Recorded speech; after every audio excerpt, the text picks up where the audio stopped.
ថ្ងៃនេះដែរខ្ញុំមានជាមួយនឹង Counterfeit Note ថ្មីយកមកចែកជូនបងប្អូនអញ្ចឹងណាព្រោះដោយសារបើសិនជាគិតថាចំពោះ Dino នេះគឺថ្មីមែនតើយើងពីមុនមកយើងធ្លាប់ជួបតែប្រភេទលុយខ្លាំងខ្លាយនេះគេដែរ100យើងអាសេរីចាស់ដូចជាលុយប្រភេទ Non Value ដែលលុយឆ្កឹះជួងឆ្កឹះអីគេដែរ100ប៉ុន្តែឥឡូវនេះវាមានប្រភេទសេរីថ្មីនេះគេដែរ50វាថ្មីមែនតើសម្រាប់មួយស្លឹកនេះខ្ញុំជឿថាអាចមើលនឹងភ្នែកដឹងអញ្ចឹងណាព្រោះដោយសារវាមើលទៅស្លឹកវាគឺវាធំគុណភាពវាខ្សោយមែនតើអានេះប្រភេទ Super Note ដែរតែ Super Note នេះវាចន្លោះឆ្នាំ2020 2021អញ្ចឹងវាខ្សោយគុណភាពហើយប៉ុន្តែសម្រាប់ពីរស្លឹកនេះខ្ញុំជឿថាវាគឺពិតជា Super Note ដែលខ្លាំងជាងគេនៅឆ្នាំ2024ព្រោះដោយសារ material របស់វាគឺដូចជាមួយនឹងលុយពិតមែនតើអញ្ចឹងណាវាដូចលុយពិតវាសឹងតែថាលក្ខខណ្ឌដែលត្រូវមើលមានតែ5លក្ខខណ្ឌនេះចំពោះក្តារ50ហ្នឹងប៉ុន្តែ3លក្ខខណ្ឌគឺវាធម្មតាមានន័យថាវាជាវាលុយមានន័យថាវាគ្រប់គ្រាន់ដែលយើងអាចសន្មត់ថា3លក្ខខណ្ឌហ្នឹងគឺជាលក្ខខណ្ឌនៃលុយពិតប៉ុន្តែតែ2លក្ខខណ្ឌនេះដែលចាប់ដែលអាចចាត់ទុកថាជាលុយខ្លាំងខ្លាយព្រោះលុយពិតគឺ5លក្ខខណ្ឌហ្នឹងត្រូវមានទាំងអស់ប៉ុន្តែលុយខ្លាំងខ្លាយវាមានតែ3យើងវាខ្វះ2ខ្ញុំនឹងបញ្ជាក់នៅក្នុងវីដេអូហ្នឹងតែចំណុចកន្លែងណាខ្លះដែលយើងមើលទៅវាអាចកត់សម្គាល់ថាប្រភេទជាលុយខ្លាំងខ្លាយអញ្ចឹងណាចំពោះលក្ខខណ្ឌលុយហ្នឹងគឺមានន័យថា5ទី1យើងត្រូវមើលនេះកន្លែងលេខនេះកន្លែងលេខ50នេះទី1ទី2ទៅមើលលើ watermark នេះ watermark នេះពេលដែលយើងបញ្ចុះឆ្លុះមួយភ្លើងទៅឃើញ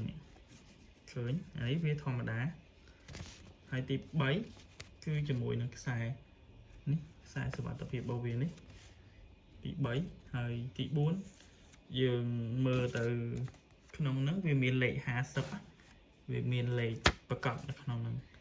ហើយទី4ហើយទី5ជាមួយនឹងកន្លែងតម្រង់មុខនេះកន្លែងមកផ្នែកខាងរូបនេះអញ្ចឹងណានឹងទី5នេះគឺជាចំណុចដែលអ្វីដែលខ្ញុំដឹងអញ្ចឹងលុយខ្លាំងខ្លាយគឺ5លក្ខខណ្ឌហ្នឹង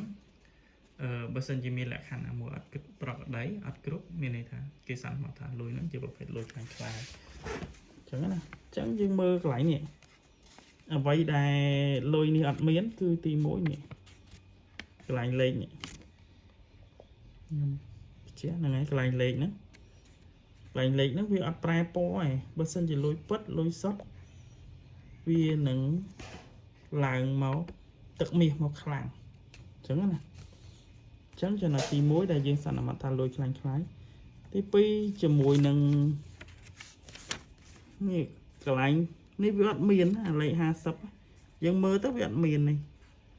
មើលទៅវាអត់មានអញ្ចឹងគឺ2លក្ខខណ្ឌហ្នឹងដែលយើងអាចសម្គាល់ថាវាជាវាខ្លាំងខ្លាយអញ្ចឹងណាអូខេអញ្ចឹងនេះសម្រាប់ស្លឹក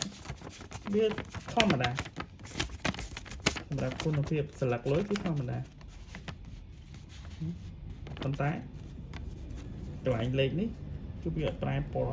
អត់ប្រែពណ៌ទេវាប្រែតែវាប្រែតិចមែនតើអញ្ចឹងណាវាប្រែតិចអញ្ចឹងក៏យើងសន្មតថាពីប្រភេទហ្នឹងជាលុយខ្លាំងខ្លាយអញ្ចឹងមើលស្លឹកនេះអាចចេញសេរីមុនកន្លែងលេខវាអត់អីទេនេះលេខវាឡើងពណ៌ទឹកមាសមកប៉ុន្តែវាទៅលើគុណភាពផ្សេងលុយនេះវាធំខ្មៅមើលទៅឡើងខ្មៅទឹកថ្នាំវាឡើងខ្មៅតែវាធ្វើបានគេណាកន្លែងលេខ50នេះវាឡើងទឹកមាសពេលដែលយើងផ្ដេកយ៉ាងមកវាឡើងទឹកមាសប៉ុន្តែនេះអត់ទេហ្នឹងឡើងខ្មៅវាអត់ឡើងទឹកមាសហើយចំពោះករណីហ្នឹងម៉ាស៊ីន Newton Series ហើយនឹង model ផ្សេងគឺអាចចាប់បានយើង develop ជាមួយនឹង software ថ្មីគឺវាមានសមត្ថភាពចាប់បានឥឡូវខ្ញុំនឹងធ្វើការតេស្តជាមួយនឹងការរាប់ជាមួយនឹងម៉ាស៊ីន Newton Series នេះតែម្ដងអូខេចឹងយើងអាច សំគាល់មើលនេះលេខ serial វាហើយនេះដូចគ្នានេះគឺលេខ serial វាហើយនេះគឺលេខ serial វាដូចគ្នាអញ្ចឹងយើងនឹងធ្វើការមិនបញ្ចូលគ្នាជាមួយនឹងលុយពិតយើងឥឡូវខ្ញុំឲ្យមើលជាមួយនឹងលុយពិតមកចាហ្នឹងហើយខ្ញុំឲ្យគេថានេះកន្លែងលេខឃើញទេឃើញវាឡើងមកទឹកមីហើយពេលដែលយើងដេកមួយភ្លើងយកវាឡើងទឹកមី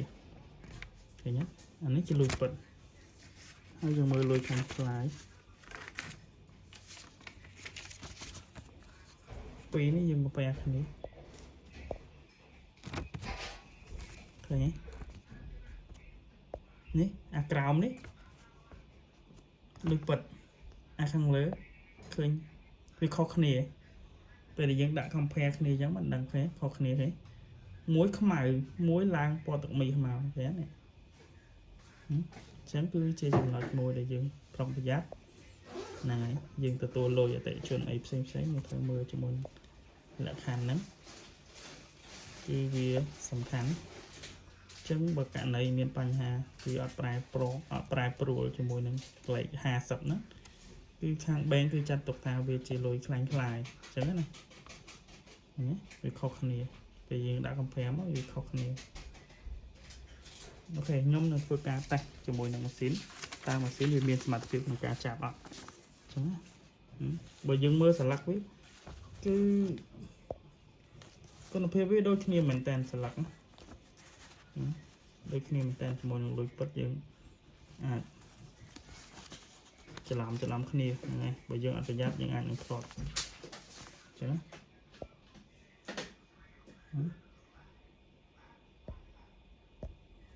អូខេខ្ញុំនឹងធ្វើការមិចបញ្ចូលគ្នាហើយនឹងចាក់សាកល្បងតើម៉ាស៊ីន model Newton 3នេះអាចចាប់បានអត់អញ្ចឹងណានេះខ្ញុំដាក់មិចបញ្ចូលគ្នាជាមួយនឹងលុយពិតអូខេចាំខ្ញុំធ្វើការមិចបញ្ចូលគ្នាហើយខ្ញុំធ្វើការចាក់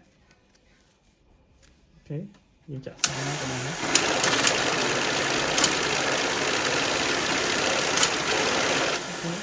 ចឹងទៅទៅយើងអាចលើកចាក់វាបន្តទៀតអាច2ដងឬក៏3ដងអូខេចឹងចាក់ទៀតមកចឹងនេះជាលុយខ្លាំងៗដែលយើងដាក់បញ្ចូលគ្នាមិញនេះវាជានេះលេខ serial ជា3សន្លឹកហ្នឹងទី1គេទៅចាក់8ហ្នឹងទី2ទៅ49ទី3គេទៅ04នេះអូខេចឹងយើងអាចថាសមត្ថភាព model ម៉ាស៊ីន Newton 3នេះគឺវាខ្លាំងមែនតើជាមួយនឹង sensor ក៏ដូចជាប្រតិបត្តិការវាទាំងឡាយគឺយើងអាចទុកចិត្តបាន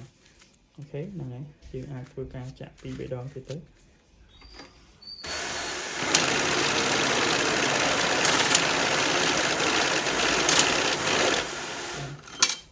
ពាក់ព័ន្ធនឹងភាពច្បាស់លាស់របស់វាគឺ 100% លុយខ្លាំងខ្លាយ super note ក៏វាអត់ទៅណារួចដែរចឹង super note ក៏វាអាចរបូតជាមួយនឹងការ detect ពីម៉ាស៊ីន Newton 3ដែរចឹងអូខេវីដេអូមានប៉ុណ្ណឹងអូខេ